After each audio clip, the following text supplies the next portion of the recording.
बढ़ते हैं टॉक से। बड़ी खबर है, बीसलपुर बांध में नाव पलटने का मामला और एसडीआरएफ की बोट में पेट्रोल नहीं होने के चलते रेस्क्यू अभियान बंद किया गया है। प्रशासन ने एसडीआरएफ की टीम को अब तक पेट्रोल उपलब्ध नहीं करवाया है। मौके पर कोई भी प्रशासनिक अधिकारी ही मौजूद नहीं है। एसडीआरएफ की टीम हाथ से नाव चलाकर तलाश कर रही है। कनिष्ठ अभियंता मोहसिन खान और चालक बद्रीलाल का अब तक कोई सुराग हाथ नहीं लगा है। मछुआरे व स्थानीय लोगों ने 7 में से 5 को नाव सवारों को सुरक्षित बाहर निकाल लिया था, लेकिन इन दोनों का अब तक सुराग हाथ नहीं लगा। लेकिन चौंकाने वाली खबर ये कि जहां पर रेस्क्यू ऑपरेशन के दावे किए जा रहे हैं, वहां पर एसडीआरएफ की टीम को अब तक इस बोट को चलाने के लिए इलेक्ट्रिक तरीके से माफ कीजिएगा, जो बोट को चलाने के लिए ईंधन भी नहीं मिल रहा है, पेट्रोल नहीं मिल रहा है। और अब इस जो नौबत है वो ये आ गई है कि हाथ से चप्पू चलाकर इस नाव को आगे चलाकर वो इस नहर से, इस माफ कीजिएगा, बीसलपुर जो है उससे आने वाले दिनों में, क्योंकि बारिश का दबाव न आ जाए और नाव पलटने के इस मामले में अब जो स्थानीय लोग हैं उनका आक्रोश भी देखने को मिल रहा है। एसडीआरएफ की बोट में पेट्रोल नहीं होने की वजह से टीम हाथ से नाव चलाकर तलाश कर रही है। मौके पर कोई भी प्रशासनिक अधिकारी मौजूद नहीं है जिससे जवाब भी लिया जा सके। चौंकाने वाली बात है कि बीसलपुर बांध में नाव पलटने के इस मामले में एसडीआरएफ की बोट में पेट्रोल नहीं होने के चलते रेस्क्यू अभियान को बंद कर दिया गया है और नाव को हाथ से चलाकर ही अभी दोनों की तलाश जारी है। सूचना मिली रात को लगभग 1 बजे के आसपास कि यहाँ बीसलपुर बांध के अंदर 2 लोग डूब गए हैं। 7 डूबे थे, उसमें से 5 को तो बचा लिया गया है और बाकी 2 जो जैन साहब है, मोहसिन जी, और दूसरे उनके जो नाव के ड्राइवर थे, नाव के ड्राइवर, वो दोनों ही डूब गए। तो एसडीआरएफ टीम को हमको कंट्रोल रूम से सूचना मिली रात को 1 बजे। हमारी टीम वहाँ से रवाना हुई। 4 बजे अपने देवली थाना में आमद करवा के और यहाँ 6:30 बजे हमने अपना रेस्क्यू अभियान शुरू कर दिया। तो चलिए इसी खबर पर पूरी जानकारी के साथ स्थानीय सहयोगी अभिषेक जुड़ गए। अभिषेक, बेहद चौंकाने वाली बात, जहां सुबह कहा जा रहा था कि रेस्क्यू शुरू हो जाएगा दोनों का, लेकिन पेट्रोल नहीं है नाव में, प्रशासन की ओर से उपलब्ध नहीं करवाया गया है, ना कोई वहां पर प्रशासनिक अधिकारी है।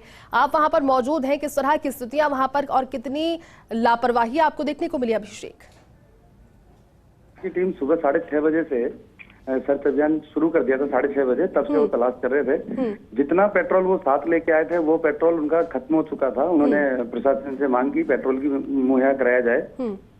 प्रशासन की तरफ से पेट्रोल लाने में जो टाइम लगा, उस टाइम में उन्होंने सर्च अभियान बंद नहीं करके चप्पू से नाव चलाई और सर्च अभियान को जारी रखा।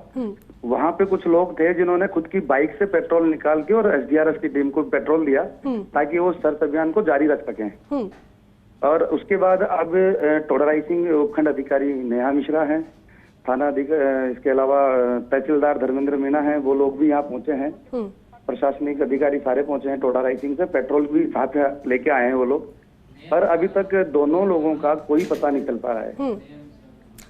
अभिषेक, कल शाम की घटना है और अब तक क्योंकि काफी लंबे समय का जो अंतराल है वो हो चुका है रेस्क्यू ऑपरेशन को लेकर, एसडीआरएफ के जो मेंबर्स हैं वो क्या कह रहे हैं? क्योंकि अगर तलाश जारी है और क्योंकि वृहद इलाका है, बीसलपुर बहुत बड़ी जगह है, किस तरह से ढूंढा जाएगा इन्हें? अब क्या कोई और स्ट्रैटेजी इसके लिए? अभी तक तो ये लोग खुद के लेवल पे ही यहाँ काम कर रहे हैं। बाकी एक इनका गोताखोर साथ में है, वो उसको भी बार बार पानी के अंदर भेज रहे हैं ताकि पता लगाया जा सके। लेकिन एरिया बहुत बड़ा होने की वजह से, और दूसरी चीज एक निशानदेही नहीं है कि हाँ इसी जगह पे वो लोग थे।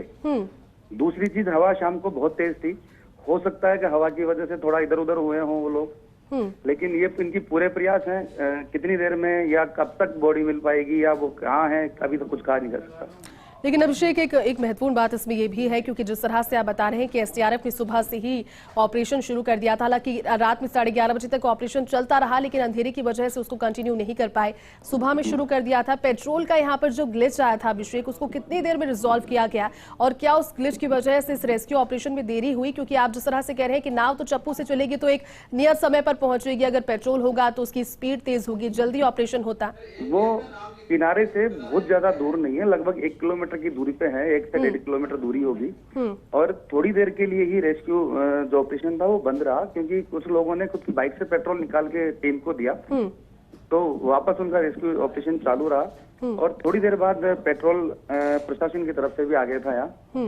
तो करीब यह माने कि 20 से 25 मिनट जरूर वो उन लोग। अभिषेक, आपको रोकना चाहेंगे। फिलहाल टोडा रायसिंह के एसडीएम नेहा मिश्रा जी हमारे साथ जुड़ चुके हैं। नेहा जी, आप जो घटनास्थल है वहां पर मौजूद है, सुबह से वहां पर रेस्क्यू ऑपरेशन चलाया जा रहा था नेहा जी, लेकिन बीच में खबर आई थी कि पेट्रोल नहीं होने की वजह से चप्पू चला रहे हैं।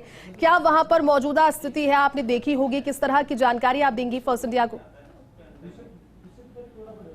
सुबह कोई आया था ये इशू कि कोई पेट्रोल का इशू था, पर वो रिजॉल्व कर दिया गया है और सुबह से ही रेस्क्यू टीम जो एसडीआरएफ की है वो लगी हुई है, पर अभी तक कोई सफलता नहीं मिल पाई है इसमें।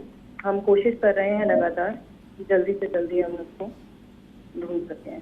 नेहा जी, अब तक जब ये अपडेट पहुंची थी, आपने जिस तरह से जानकारी दी और थोड़ी देर का अंतराल रहा, थोड़ा वो कुछ ग्लिच था पेट्रोल का, किस तरह से रिजॉल्व करवाया गया? क्योंकि सुबह में वहां पर प्रशासनिक अधिकारी नहीं थे जानकारी, लेकिन अभी आप वहां पर मौजूद हैं और आपको वहां की वस्तुस्थिति देखकर क्या लगता है जब ये घटनाक्रम हुआ तो अब कितनी देर की जानकारी और एसडीआरएफ की टीम की ओर से दी जा रही है? क्योंकि लगभग 1 किलोमीटर का दायरा बताया जा रहा है किनारे से, जब वहां पर नाव डूब गई थी।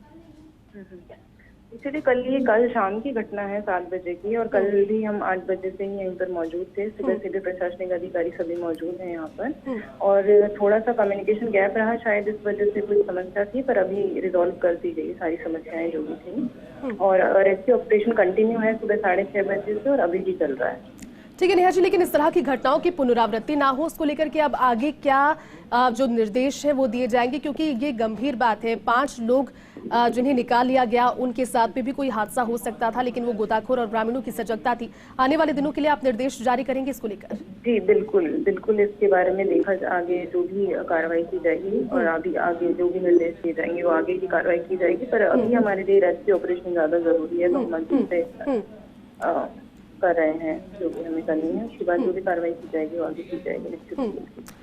ठीक है नेहा जी, बहुत बहुत शुक्रिया आपका फर्स्ट इंडिया के साथ जुड़ने के लिए, समय देने के लिए। तो एसडीएम नेहा मिश्रा को आप सुन रहे थे, उन्होंने कहा कि यकीनन आने वाले दिनों में इस तरह की घटनाओं की पुनरावृत्ति वहां पर ना हो, इसको लेकर के कुछ कार्य जरूर किए जाने चाहिए थे और किए भी जाएंगे। लेकिन फर्स्ट इंडिया की खबर का असर यकीनन यहाँ पर हुआ है और इसीलिए फर्स्ट इंडिया जनता, प्रशासन और सभी लोगों के बीच एक सेतु का काम करता है, एक ब्रिज का काम करता है।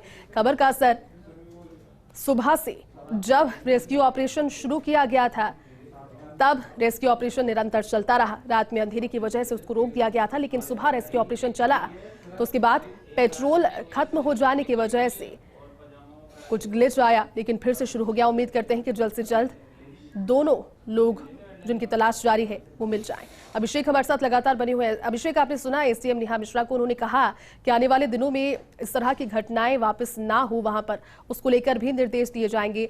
देखिए, जो अब जिस जगह अभिषेक हादसा हुआ वहां पर क्या ऐसी चीजें की जा सकती थी, क्या ऐसे प्रबंध किए जा सकते थे जिस वजह से ये हादसे ना होते, या फिर ये एक ऐसी चीज थी जो कि नियति में लिखी होती हो गई और किसी की लापरवाही इसमें नहीं थी? क्या लगता है आपको देखकर?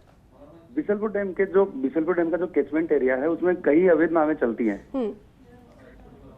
बिसलपुर डैम के आगे वाले हिस्से में जरूर प्रशासनिक कार्रवाई वगैरह देखी जाती है कभी कभार, लेकिन जो कैचमेंट एरिया है इसमें लगातार जो अवैध नावें हैं वो चलती रहती हैं।